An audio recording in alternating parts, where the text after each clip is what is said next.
What advice do you have for young women who turn to OnlyFans for solely financial reasons? What else could they do for money?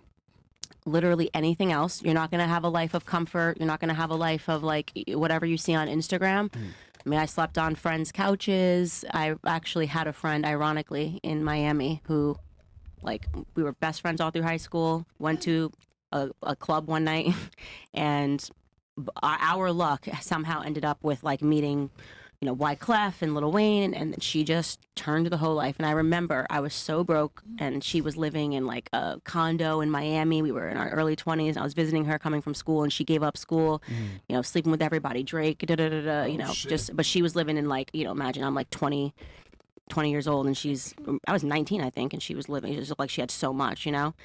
And, where's she at now? well, I'm gonna update you on her story real quick, right? And she was so innocent, but then she just was effing everybody, and every rapper was paying for her. And I remember vividly crying on the phone with my friend named Devin, and I was just like, it's so unfair. She has everything. And it's like, if only I just slept with this guy, like I could have everything that he has. And he said, Candace, if you think that in 10 years your life is not going to be better than hers, you're out of your mind. Just promise you, stop being friends with her. After I just couldn't look at her do this to her life anymore. And 10 years later, almost to the day, I was with Charlie Kirk. We walked into the Four Seasons Hotel in Los Angeles, and she was the hostess. Wow, working. Oh, shit. So it's, you know, you make a deal with the devil, and then Who recognized who guess first? what? I mean, both of them. We were immediately literally recognized. best friends. Yeah. Okay. You know, like inseparable sisters, and like the temptation, the money, the whatever from that one night. And she threw herself at the rappers too. Like it wasn't like it was Wyclef Jean. Like it wasn't like he was being like, she threw herself at him, whole thing. And it was wild. And actually, funny enough, then I went and started working out of school, and I was working in private equity. And my boss got married, and he wanted to get Wyclef Jean. So I hadn't seen Wyclef since and then I saw him, and he said to me, I'll never forget this, in the elevator, I am so proud of you for where you ended up in life. And like, because you just knew that I was the friend that said no. Wow. She was a friend that said yes. And so when I say this stuff to women, I understand how easy it is, and I understand how hard it is to like get off your feet. And I was the person crying, being like, oh my God, it could be so easy.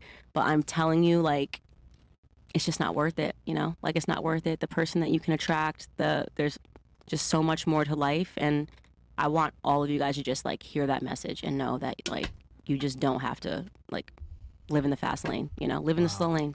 Isn't that crazy? We need to clip that and send that to every girl that's Can I ask her a 21 that wants to be a question? bottle rat and do all this like 304 shit. By the way, Real talk, man. we had a girl on the show from Brazil. Remember, she's considering OnlyFans? Well, guess what? She did it. She made one. I wish she was here to hear that conversation, because she made her OnlyFans like 2 days ago. Being broke, it feels so permanent when you're in By the way, it. I didn't buy it.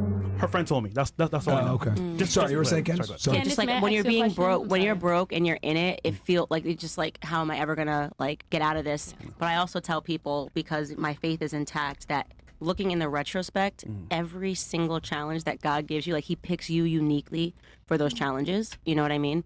And I'm so grateful for being broke. I'm so grateful for like when I was sleeping in my car, sleeping on someone's couch, sleeping in someone's closet, like just trying to like stay alive in New York, because I know that it was like his perfect design to have me go through those experiences, because there was something bigger at the end of that, where like now I can speak with authority when I'm like talking to Destiny, and he's like, are you lying about being poor? This is the dumbest question I've ever had. It was so dumb. But I can speak with authority because I've been there. You know, I'm not saying this, I think I'm better than you. Like I know what options face a woman when they're young, you know, but don't do a deal with the devil. I love that you said there's a choice, because there's a choice, but women choose some of these bad choices.